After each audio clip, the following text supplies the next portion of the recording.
Advance இல்ல, வாடகை இல்ல. இங்க ஒருத்தர் வீட்ல உட்காந்துக்கிட்டே மாசம் 50,000 ரூபாய் சம்பாதிக்கிறாரு. எப்படின்னு தெரிஞ்சுக்கணுமா? ஃப்ரீடம் ஆப்பை இப்பவே டவுன்லோட் பண்ணுங்க.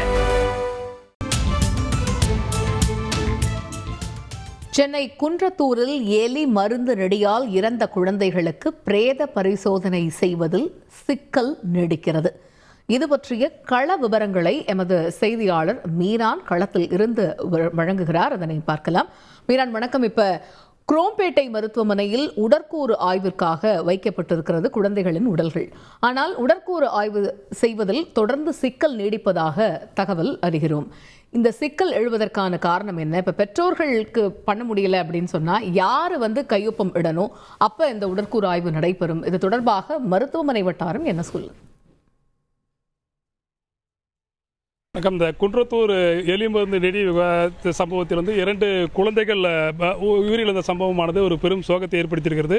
குன்றத்தூரில் ஒரு தனியார் மருத்துவக் கல்லூரி மருத்துவமனைக்கு சிகிச்சைக்கு அவங்க அந்த வங்கி ஊழியர் குடும்பத்தில் 4 பேருமே சென்றிருக்கிறார்கள்.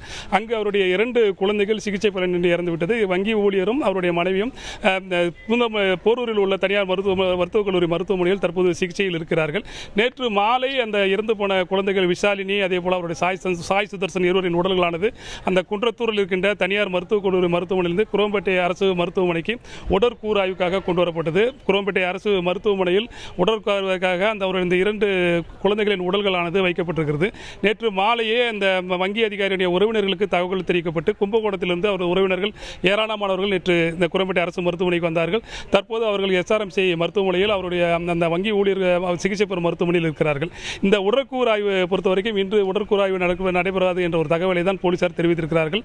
பொதுவாக உடற்கூறு ஆய்வு செய்யும் பொழுது அந்த ரத்த உறவு சம்பந்தப்பட்டவர்கள் அதற்கான ஒப்புதல் கையெழுத்தை போட வேண்டும் ஒரு விதி இருக்கிறது.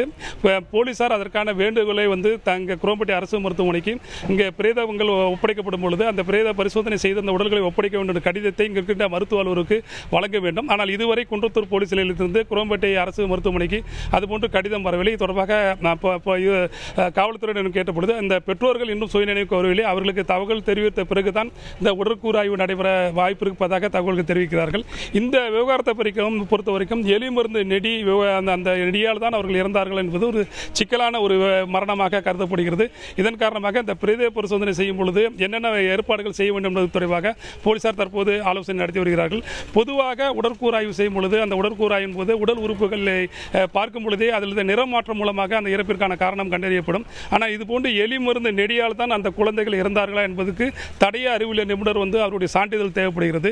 பிரேத உடற்கூறு ஆய்வு செய்யும் பொழுது அந்த உடல் உறுப்புகள் ரசாயன பகுப்பாய்வாக இங்கிருந்து கொண்டு செல்லப்பட்டு ரசாயன பகுப்பாய்வு அறிக்கை கிடைத்த பிறகுதான் அந்த இறப்புக்கான காரணம் தெரிய வேண்டும் ஒரு தகவலை தான் மருத்துவர்கள் தெரிவித்திருக்கிறார்கள். இந்த எலி மருந்து நெடியால் தான் அந்த குழந்தைகள் இறந்ததா என்பதை துல்லியமாக கண்டறியறதுக்கு இந்த பிரேத பரிசோதனையின் போது தடய அறிவியல் நிபுணர்கள் இங்கு இருக்க வேண்டும்.